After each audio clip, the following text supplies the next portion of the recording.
नमस्कार दोस्तों, धार्मिक तथ्य में आपका स्वागत है। दोस्तों, आज हम इस वीडियो में आपको बताएंगे काकभुसुंडी के बारे में।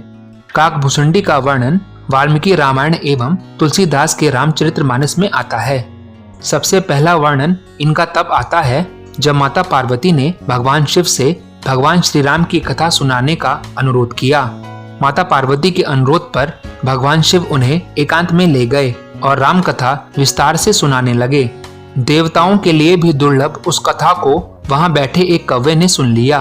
भगवान शिव द्वारा कथा सुनाए जाने पर कौवे को भगवान श्री राम के सभी रहस्यों सहित पूर्ण कथा का ज्ञान हो गया। वही कौवा आगे चलकर काकभुसुंडी के रूप में जन्मा। काकभुसुंडी राम भक्त थे और भगवान श्री राम की भक्ति के अलावा उनका कोई अन्य कार्य नहीं था। वे रोज वृक्ष के नीचे राम कथा सुनाते थे, जिसे सुनने के लिए ऋषि मुनि दूर दूर से आते थे। उनकी कथा में वो आकर्षण था कि एक बार स्वयं भगवान शिव काकभुसुंडी के मुख से राम कथा सुनने के लिए हंस के रूप में उस वृक्ष के निकट रुक गए।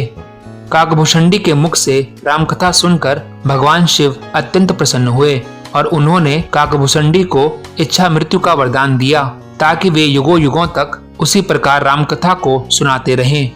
इनके जन्म के विषय में एक कथा है कि भगवान श्री राम के जन्म से एक कल्प पहले इनका जन्म अयोध्या में ही एक शूद्र जाति में हुआ था। ये भगवान शिव के अत्यंत भक्त थे और उसी भक्ति के अभिमान में वे अन्य देवताओं की निंदा करते थे। एक बार काकभुसुंडी उज्जैन गए और एक ब्राह्मण की सेवा कर अपना जीवन बिताने लगे। वह ब्राह्मण भी भगवान शिव का अत्यंत भक्त था, किंतु भूलकर भी वो नारायण की निंदा नहीं करता था। उन्हीं के समक्ष एक बार काकभुसुंडी ने भगवान शिव की तुलना नारायण से करते हुए भगवान विष्णु की निंदा की। भगवान विष्णु की निंदा सुनकर भगवान शिव अत्यंत क्रोधित हुए और उन्होंने आकाशवाणी द्वारा काकभुसुंडी को धिक्कारते हुए कहा कि हे पापी, तू स्वयं को मेरा भक्त कहता है, पर तुझे ये भी ज्ञात नहीं कि हरि और हर में कोई भेद नहीं है। तूने नारायण की निंदा कर मेरी भक्ति को कलंकित किया है, इसलिए जा, तू 1000 अधम योनियों में जन्म लेकर भटकता रहेगा। भगवान शिव का रौद्र रूप देखकर काकभुसुंडी कांपते हुए उनसे दया की याचना करने लगा। तब ब्राह्मण ने भी भगवान शिव से काकभुसुंडी को क्षमा करने की प्रार्थना की।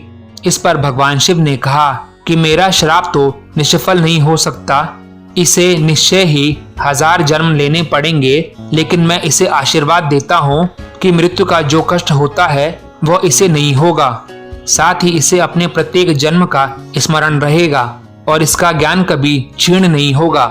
अपने अंतिम जन्म में इसे भगवान श्री राम की अनन्य भक्ति प्राप्त होगी। भगवान शिव के वचन अनुसार काकभुसुंडी का सबसे पहला जन्म सर्प योनि में हुआ। उसके बाद वे जिस भी योनि में जन्म लेते उन्हें बिना कष्ट मुक्ति मिल जाती थी। साथ ही भगवान शिव के आशीर्वाद के कारण उन्हें अपने पिछले सभी जन्मों का पूरा स्मरण रहता था। इसी प्रकार वो एक के बाद एक जन्म लेते रहे और 1000वें जन्म में एक ब्राह्मण के रूप में जन्मे। उस जन्म में काकभुसुंडी आत्मज्ञान लेने महर्षि लोमश के पास पहुंचे। जब लोमश ऋषि उन्हें ज्ञान की बात बताने लगे तो काकभुसुंडी बात बात पर उन्हें टोकने लगे। इससे रुष्ट होकर लोमश ऋषि ने कहा, हे मूर्ख, तू क्या कौवे की भांति बात बात पर कांव कांव करता है? तू तो मनुष्य होने के योग्य ही नहीं है, इसलिए जा, तू कौवे का ही जीवन व्यतीत कर। उनके इस श्राप से काकभुसुंडी तत्काल कौवा बन गया। ऐसा देखकर अपने क्रोध पर पश्चाताप करते हुए लोमश ऋषि अत्यंत दुखी हुए। तब कौवा रूपी काकभुसुंडी ने कहा, हे मुनिवर, आप जैसे महात्मा का श्राप भी मेरे लिए वरदान है। मुझे विश्वास है कि इस कौवे रूप में भी मेरा भला ही होगा।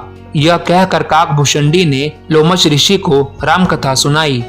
काकभुसुंडी का संयम देख और राम कथा सुनकर लोमश ऋषि बड़े प्रसन्न हुए और उन्होंने काकभुसुंडी को इच्छा मृत्यु का वरदान दिया और साथ ही उन्हें राम मंत्र भी दिया। राम मंत्र मिलने से काकभुसुंडी को अपने कौवे रूप से प्रेम हो गया और वो उसी रूप में रोज राम कथा सुनाने लगे। उनके द्वारा कहे रामायण को काकभुसुंडी रामायण के नाम से भी जाना जाता है। रामायण काल में जब रावण के पुत्र मेघनाथ ने भगवान श्री राम से युद्ध करते हुए भगवान श्री राम को नागपाश से बांध दिया था, तब देवर्षि नारद के कहने पर गरुड़ ने नागपाश के समस्त नागों को खाकर भगवान श्री राम को नागपाश के बंधन से मुक्त कर दिया था।